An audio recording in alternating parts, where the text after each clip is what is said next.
is there an event that either one of you have witnessed or been a part of and gone to and thought, man, this farmer has really figured out how to explain to a lot of people all at once? Yeah, I'm thinking mainly about farm to table dinner kind of things, or perhaps at a conference where somebody was so able to tell their story that it impacted the crowd. Well, I guess I'll say I haven't been to a whole lot of farm to table dinners. I love them, but I think that as far as communicating with your buying public, probably the most effective thing that I can think of is just having good signage at farmers markets, right? Because we say people aren't going to buy something if they don't know how much it costs. And if like sometimes Annie and I joke and call the kind of food that we're into is adjective laden food, organic, pasture raised, local, whatever it is. Like probably if you're in this business, there are some adjectives that you can apply to your food, right? And so at least it's got to have a price. But if all it is a price, you're probably leaving out part of the story. And that's where, you could just make cards even that just say, if it's organic or naturally grown or pasture raised, or whatever the attribute that you moved you to grow this thing, pass that on to the customer, right? Because those are really the people. Like, I mean, farm to table dinners are great, all that kind of stuff is great, but I think that just the retail politics in a way, making the point to your customer who's right in front of you, deciding whether to buy something from you or not, and you don't even have to tell them about it, right? Because that's the point. And if you're a great grower, your booth is going to be busy, and you probably won't have time to talk to everybody. Well, exactly. So that's where great signage, I think, great signage helps farmers be great, because then they don't have to, if they take the time up front to make good signs, then the stuff kind of sells itself, rather than having to, because maybe if somebody has a question, maybe 1 out of 10 is going to ask that question there at farmers market, but 9 people aren't, and they're just going to move on to somebody else's booth. So I think good signage, when we're talking about retail selling, good signage is like the biggest thing that growers can do. Well, let's take the next step, right? Okay, so you have good signage, you have great produce, people know that you're there. Let's say you've done everything right, and then it's all going to come to a slamming halt if this desk was my booth at market and the cash register is in the middle, and every farmer's market has a natural flow.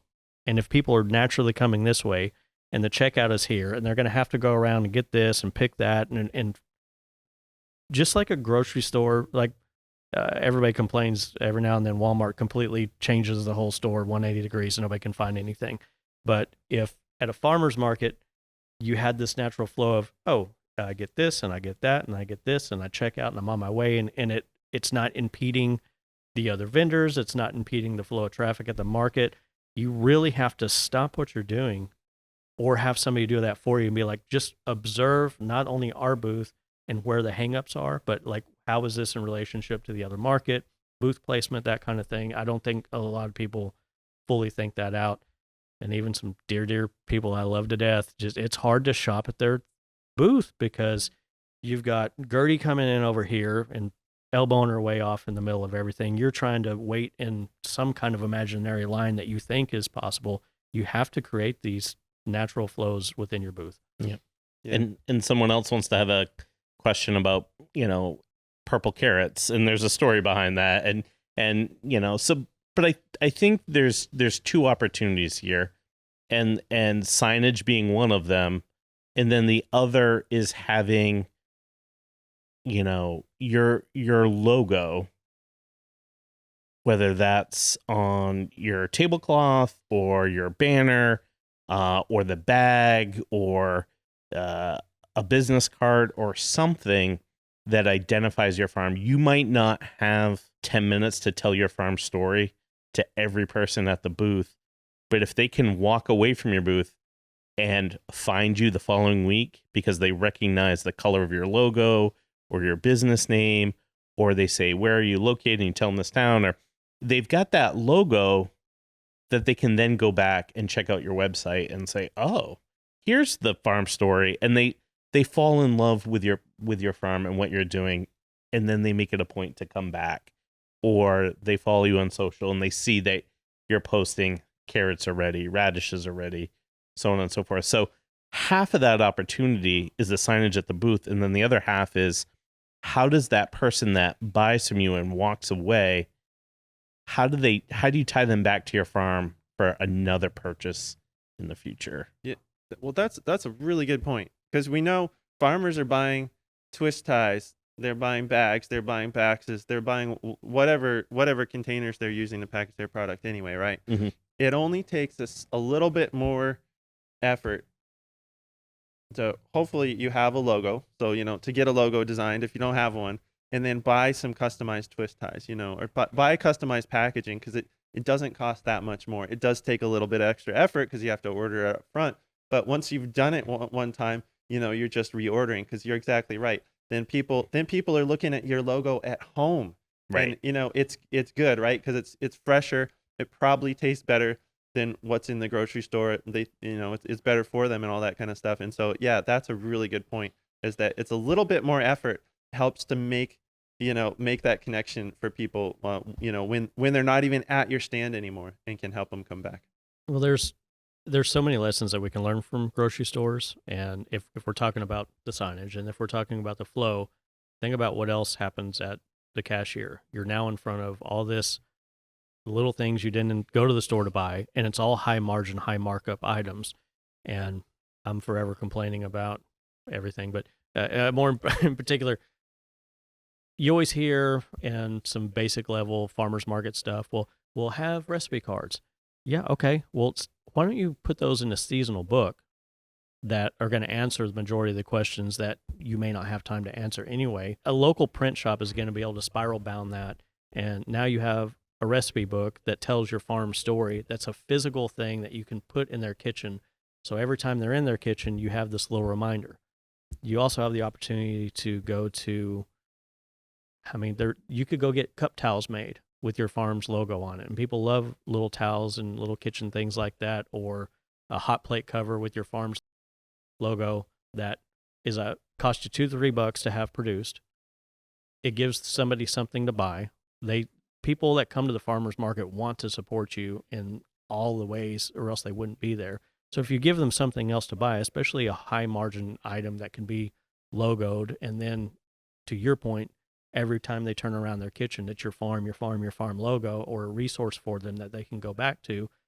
There's no reason to just give stuff away. People aren't giving magazines away at the grocery store. People are, if you have an opportunity through a cottage law to make a little snack that people can also pick up, or a little drink, or even on the hottest of hot days, just having bottled water for sale at the end. It's all stuff that regular stores do, and there's a reason that's at that particular location. The little tote bags with your logo on there, sell them. I mean, the grocery stores do, because there's no reason to just give stuff away whenever you have an opportunity to make it just a little bit nicer with your logo on it. Yeah. Well, and that's a really good point. I'm glad that you brought up about the recipes, Nick, because most farmers find themselves in this position where at some point they have a glut of something, either a crop, like just the weather or whatever did really well that year, or maybe you grew a wholesale amount and then the wholesaler backed out on you or something like that. I know that when we've had too much of something, there's nothing like giving a recipe away, right? Because we also remember, not everybody is a great cook or knows how to cook with everything, right? And so maybe people aren't familiar with leeks, and then you've got too many leeks. And so yeah, if you give a leek recipe away, I can almost guarantee you're going to sell way more leeks than you normally would. In fact, at Growing for Market, one thing that comes free with the Growing for Market subscription, that I didn't think about talking about today until you just mentioned it, is there's a book called Farm Fresh Recipes. So people can actually buy it through our website. It's cheap as an ebook. It's free with a Growing for Market subscription, and like most recipes, they're not copyrighted, right? So the whole idea is it gives people a whole book. If they don't have time to put together their own, whatever farm recipe book, they can just take these recipes, and all with fresh produce, and just print them off and give them away to their customers. And so, yeah, that is a great strategy. And one thing, once again, just thinking about Growing for Market content, and something you said a minute ago about flow at market, Nick, there's a few different ways to set up good flow, right? It's not like good flow is really important, right? Because you don't want one line coming in and butting up against the line that's trying to come at your cash register, right? But there's more than one way to do that. There's U-shaped setup, there's straight pass-through setups. And so if you remind me, Nick, we just had an article within the last year or two about a few different ways to design your booth setup so that it has good flow. And if you remind me, I would be happy to make that article public and give you a link that you can share in All right. the notes. So you remind her, and you remind me, and we'll all remind Somebody each will other. remind somebody. Yeah, somebody reminds somebody, and Yeah. because there is a little bit of an art. It's like there's a few different ways, and I didn't write the article, and I'm not the expert on it, but there's a few different ways. Depending on your goals and like the kind of stand you have, there's a few different ways to set up your stand for good flow, and I'd be happy to make that public through show And notes this for your is audience. stuff that big companies spend millions of dollars to pay people to go and observe and play around on CAD designs. Like, nothing in these stores is by chance. Every square inch is dialed in for maximum selling. And if they've already done the work, all it takes is for a farmer you have to go to a store very purposefully to go, I'm just going to spend the day going to all these different stores and seeing what works and what doesn't, what I like and what I don't, and be able to extrapolate what you think is most important. I think it's important for folks that are taking notes, from this conversation. We're not necessarily recommending the signage that says "take a leak."